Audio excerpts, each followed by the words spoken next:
Good morning and welcome to day 3 of Saint Kenelm's Way. We're here at Pinvin. I've dried out and hopefully the ground's dried out as well. And we're off to Ashton under Hill, going over Bredon Hill, and before that we have to go through Pershore. Just coming into Wychbold now, and the route has been pretty easy to follow, just through fields. Talking about the route, if you are to walk this, on the end of day 2 as you come into Pinvin, there's a blockage across the path. There's no way across. There's a metal gate across it, so it's impossible to get through. So if I was you and you were walking this route, I'd use this path here, go across to the road and then walk down the road into Pinvin. Right, we'll carry on into Wychbold now. Just coming to the cross. Not sure if it's a preaching cross or not. Down there's the Anchor Inn. We're going to head on down this way. Some lovely thatched cottages. There's quite a few along here. I can see some more up ahead. There's another one, the Avon Bank Farm. And the River Avon should just be behind there. And then there's another view up here. Just coming up to the River Avon. As you can see, it's quite muddy here. I think there must have been a lot of water, but hopefully it's gone off the meadows. Over there is Pershore Abbey.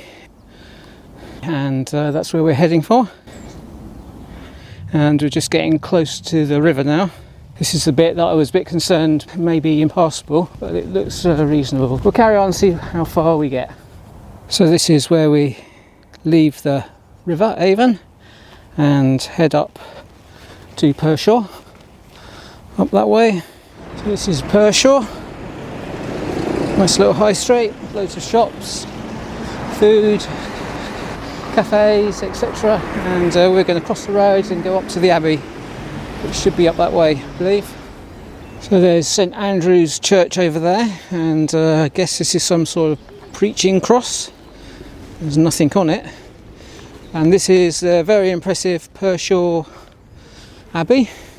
So big I can't get it in, and obviously you can see from the tower it's quite impressive. It was built in 689 AD by King Cotswolds, so it would have been around when Kenelm made his final journey to Winchcombe. So we're going to wander out of the Abbey area and down towards the River Avon where we'll cross it. Just walking out of Pershore now, down this lane. Oh look, gorgeous, blossoms out, spring is on its way. There's likely some sort of river crossing here since the Saxon times, so this could have been the way across the River Avon that the monks took. The monks of Pershore built a wooden bridge after their abbot drowned attempting to cross the river. Parts of the existing stone bridge date back to 1413, after the wooden bridge was replaced because it was unsafe. Stones from nearby Elmley Castle, which is up on Bredon Hill, and even Pershore have been used to repair the bridge. There we have Parson's Folly on top of Bredon Hill. That's where we're making for. Up there's our Iron Age fort. Fortunately, the views haven't been great, have they? Over the last 2-3 days. It's been quite misty. Hopefully it will clear by the time we get to the top and get some really good views from there. So just going to wander down to the River Avon again. This was my other worry last week, that this stretch where we walk along by the side of the Avon would be really wet, almost impassable. An extra week just to allow the river to drop, and I think it's going to be okay. It's a really lovely spot, this.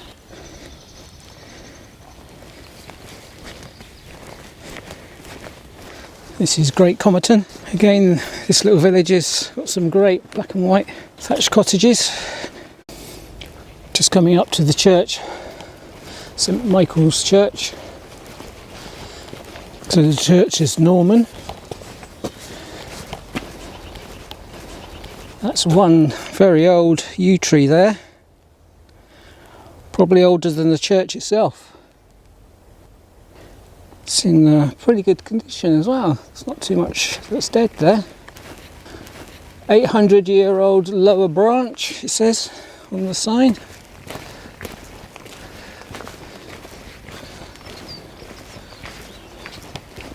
This is the church. What's the time? 5 to 2. So we'll make use of the bench and get something to eat. It's quite interesting. Looks like somebody's having a go at growing vines on this little hillside. Oh yes, Deer Park Wines.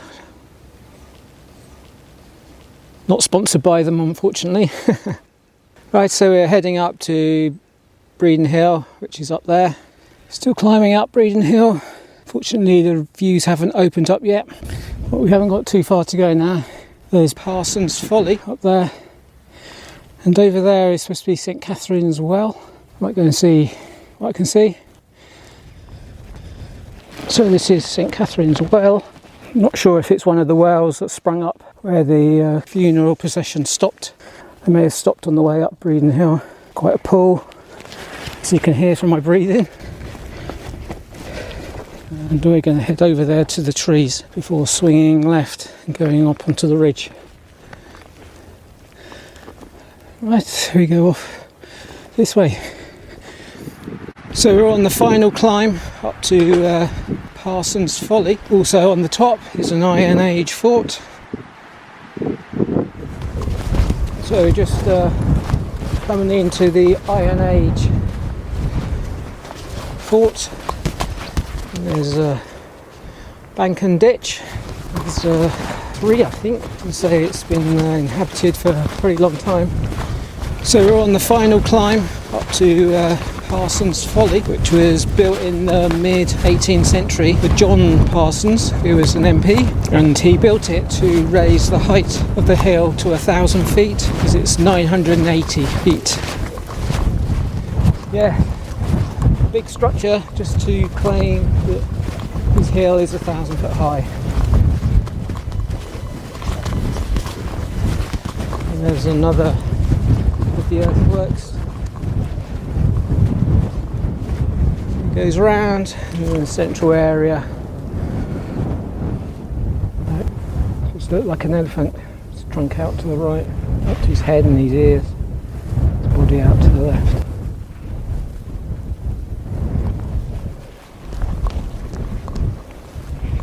Normally that really would be a lovely view. The folly, the stone. Somebody's standing on top of it now. Right, we'll make our way over the back.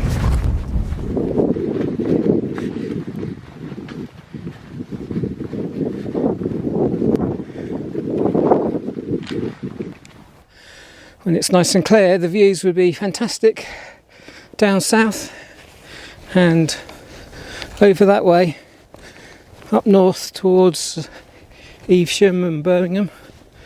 But it's a nice track to walk along, and I think I'll have to come back and sample the views. I'm not sure if this is the trackway that they used, but it sort of feels old. You get a feeling of it being here forever just walking down it. Perhaps I'm just reading too much into the route. So out in the distance is the edge of the Cotswolds escarpment, and this small hill here, that'll be Dumbleton Hill, and we go around to the left of that tomorrow. Ashton under Hill can't be too much further. So this must be Ashton under Hill, and we'll wander down this way to the Star and the church, and then that'll be the end of day 3. That's quite a nice day. Shame that I didn't get the great views that I'd expected off of Bredon Hill. So just one more day to go from Ashton under Hill to Winchcombe and Winchcombe Abbey, and then that'll be Saint Kenelm's way finished. Right, let's just go down to the Star. There's the Star, and I'll be coming back for a pint and to meet my lift home.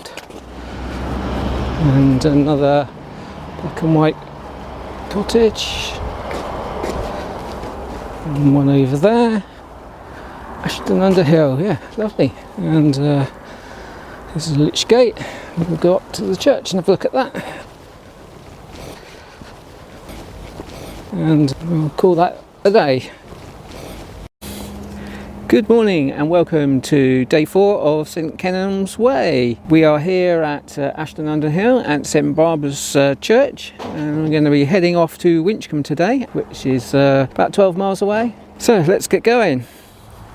There's Ashton under Hill and Bredon Hill behind. So most of the walk so far has been in Worcestershire, but we're just about to cross the county boundary and continue our walk in Gloucestershire. Crossing into Gloucestershire, you can certainly see changing character of the houses from black and white ones in Worcestershire to the Cotswolds stone here. We've just come into Dumbleton. This is the water pump. Not much water coming out of it today. And there's a water pump down there. This is a Norman church. Bit of a mishmash of roofs there. We're going to wander out into the countryside. So we've passed Dumbleton Hill. Nice flat walk in through some fields. We've just got to cross the road and head off to Dumbleton Mill. Nice tree-lined drive. Blossoms just coming out. So this is Dumbleton Mill. It was a corn mill and it's got a overshoot wheel. And it looks like somebody's restoring it. Well, that's good. So this is on the River Avon, and there were quite a lot of mills on the River Avon. We want to head along this way on the Avon Way, which I've walked. It starts on Clent Hill at the source of the River Avon and then finishes at Evesham at the River Avon.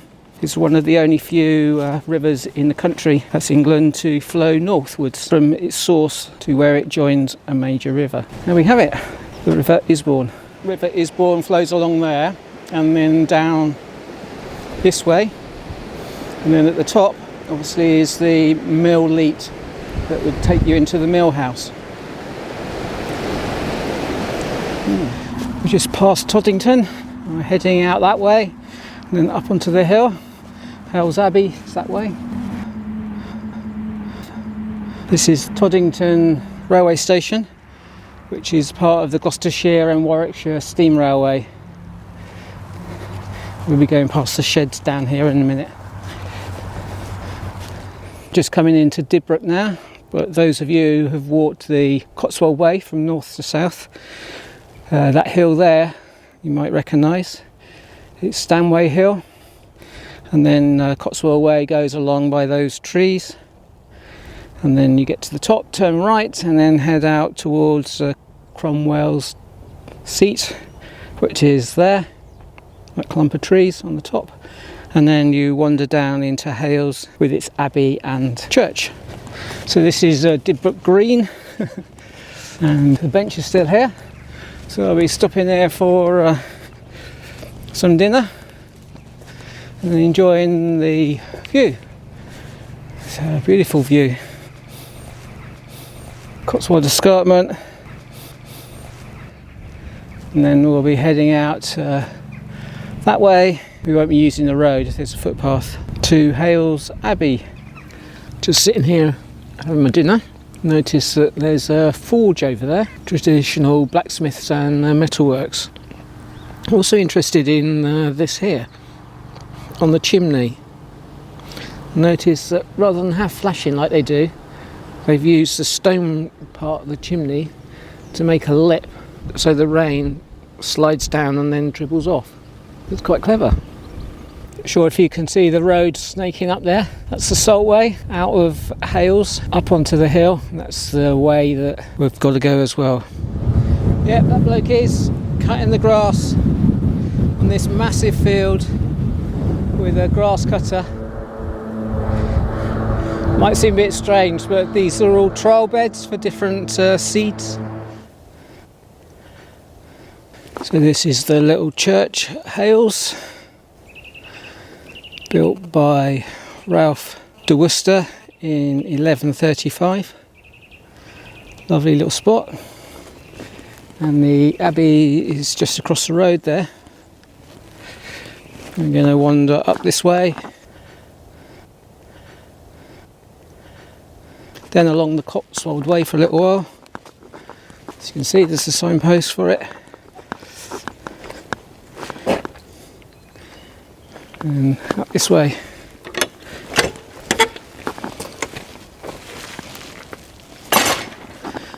past the Abbey. Unfortunately, the Abbey is closed at the moment. It's a really peaceful place to come and worth a stop if you're walking this way. Cotswold Way goes off to the right there, heads off to Winchcombe, but we're going to use the Salt Way. If we were to carry on following it, it would take us out towards Northleach, and eventually we would meet the Thames at Lechlade-on-Thames. Still going up, and we're just passing the Gloucestershire Way. Walk that one. Nice to do my county's walk. Off to the right takes you into Winchcombe.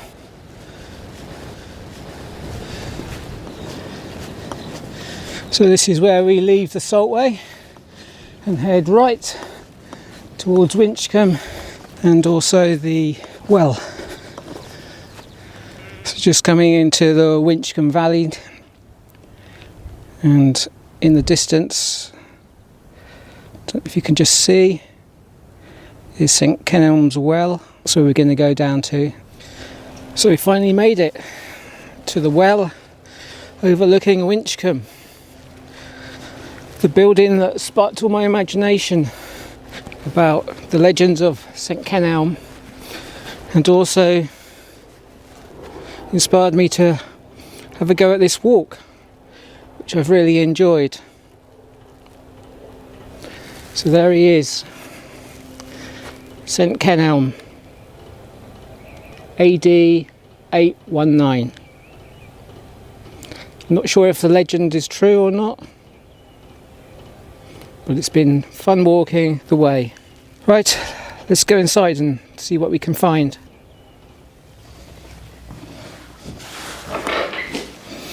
There's the well.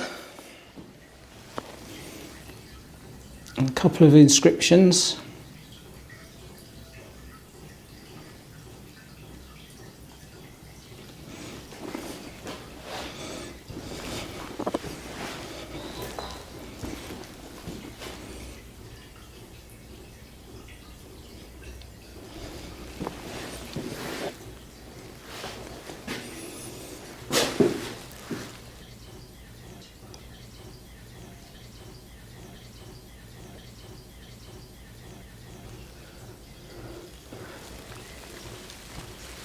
Yeah, it's pretty nice.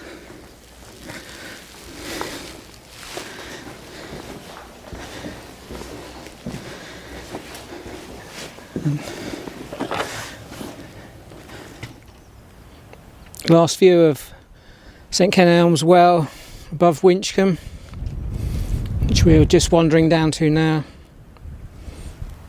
And there it is, Winchcombe and St Kenelm's final resting place, so the legend has it.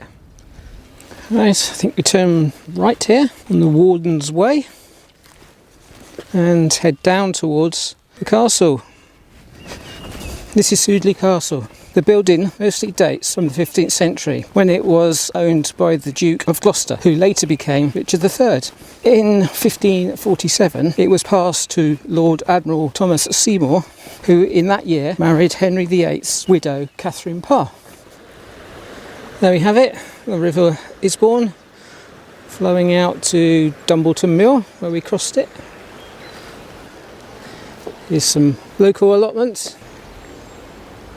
Everybody's gearing up for a new season. Just up there is Abbey Terrace. There we have it. Abbey Terrace. Behind there used to be Winchcombe Abbey. Up there is the church. Obviously there's none of the Abbey there. But there is a sign for the Abbey up here, so I think this is going to be my official end. So thanks for watching. I hope you've enjoyed the walk as much as I've enjoyed doing it. It's been interesting. Weather's not been fantastic, but it's still been enjoyable. So here we are, the sign that says Winchcombe Abbey. So I guess this is the end. I've made it.